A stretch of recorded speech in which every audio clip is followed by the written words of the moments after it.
Hello guys and welcome to another video. Today I'm bringing you my September wrap up. A total of 16 books in September, which is so good. The first one I want to talk about is one that I read on my Kindle app on my phone, and that is The X Factor by Eva Woods. Hopefully you might be able to see the cover.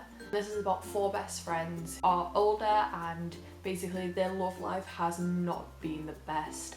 They decide to date each other's exes as kind of like an experiment to see, can it happen, would it be awkward, stuff like that, and it's a really fun story. This book I read was Super Awkward by Beth Garrett, and I'm not saying this book was amazing just because the author's name is fantastic, if I do say so myself, but it was really funny. Like, if you're looking for a YA funny book, I would really suggest this, especially for fans of Holly Bourne, because it was hysterical and I really enjoyed every moment of it. It's about a girl named Bella who is basically super awkward, and there's quite some twists in the story that I was not expecting, and it just had me laughing a lot. Next book is Casting Off by P.I. Paris. This is about residents at a care home. Basically the fees are about to go up and they don't agree with that because obviously it's going to be more expensive for them. They decide to start a chat line, a very naughty chat line for men, and this book was hysterical but it was also very emotional. The book I have to show you is Cuckoo by Karen David. It was really interesting. I really did enjoy this book. It's felt very differently as they set out, because they are filming events that have happened and putting them on the web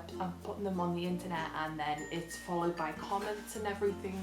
So you've got dialogue and then the people commenting, and it was really interesting. It's about a guy named Jake who was a household name, and basically he gets let go from the show and it's following his journey. Next one I have to show you is The Graces by Laurie Eve, and I absolutely adored this book. A girl in this town, her name's River, and she's just moved there and she's already heard about the Graces.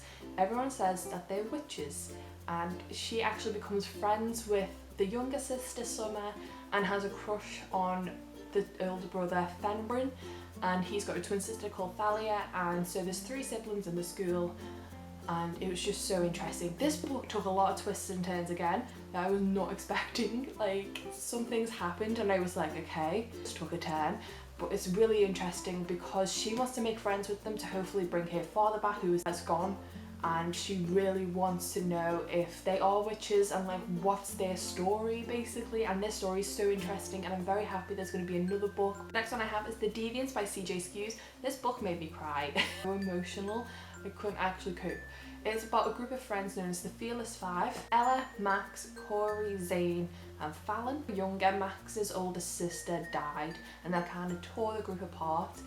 Ella and Max are still together because they actually got together, and then no one's really heard from Fallon, as she is known as as the outcast and people believe that her mum's a witch. Zane now bullies Corey who has got cerebral palsy, and he is actually my favourite character in this book because he's the bravest one of them all. Each storyline, you just wanted to give him a hug, but he was just so wonderful.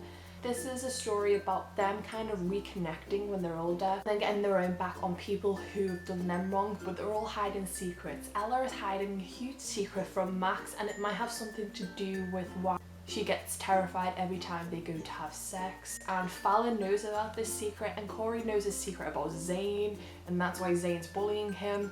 And Fallon has a huge other secret, and it's just there's so many secrets, but this book is just fantastically written, emotional all the way through. I was on a roller coaster. It was beautiful, and just definitely give it a read. Next one I have is For Better or Worse by Lauren Lane. This is the second book in the Wedding Bell series, and this is about her who is the assisting wedding planner, and she just moves into this building, and she has a very noisy neighbour who decides to practice his band at 3 o'clock in the morning. Then his name was Josh, and they kind of have a love-hate relationship.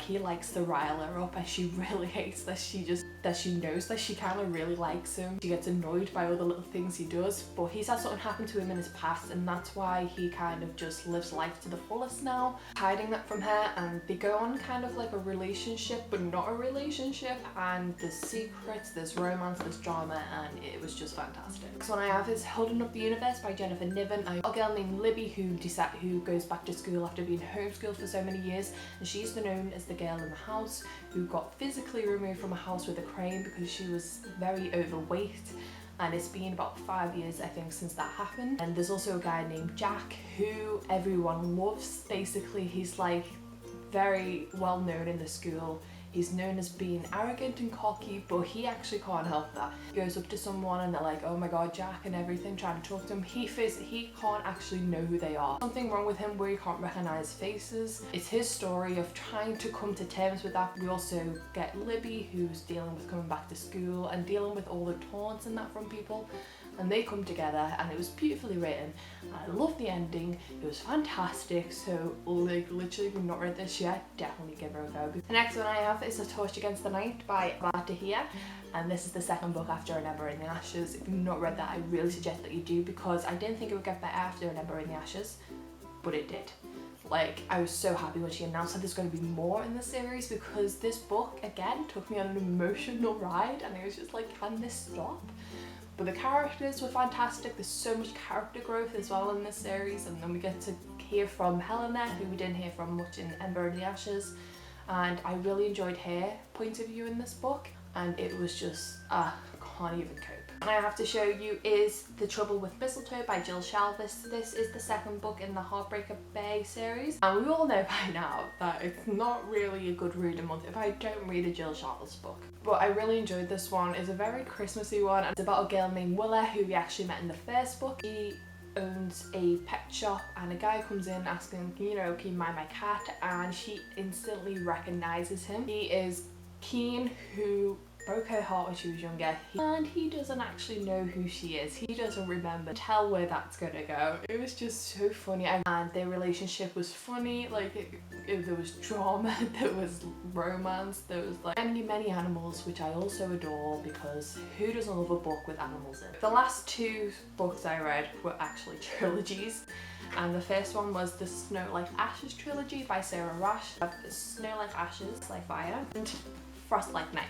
I got sent Frost Like Night by the publishers, and I actually hadn't read the first two, even though I did have them, so I decided, okay, I'm just going to read them, and I did, and I loved every moment of them. I've not read them, I'm obviously not going to spoil the other two books for you, but it's about a fantasy world. We've got winter, spring, summer, autumn, and winter's a bit down in the dumps. Like, it hasn't been doing very well. The people got captured, and 5 of them actually escaped, one of them actually being the heir to the throne, and his best friend Mira, who is getting trained, and there's loads of secrets, and I can't really go into too much detail because it will spoil the entire series for you, but you should definitely give it a read if you're a big fantasy fan. I adored this trilogy so much. And the last trilogy I read was the Winner's Curse trilogy by Marie Bukowski, I think that's how you pronounce it. The Winner's Curse, The Winner's Crime, and The Winner's Kiss. Again, I'm not going to spoil the other two books for you, but if you've not started this is about a girl named Kestrel who is a general's daughter, so she's very high up in the world, and one day she goes to a market and she actually buys a slave called Aaron, and they tell her basically, this is the winner's curse, you just won him, but something bad's gonna happen, and something bad happens. Like, Aaron is hiding a lot of secrets, and she is trying to live up to her father's expectations, like to either join the army or get married, neither of what she wants to do. Obviously living in this kind of world is not the best for her, and with everything that's going to happen, a lot of things are going to change, and this trilogy again just blew me out of the water. It was absolutely fantastic. So they are all the books I read in the month of September. What did you read in September? Did you read any of these? And please like, subscribe and comment. I will see you next time. Bye!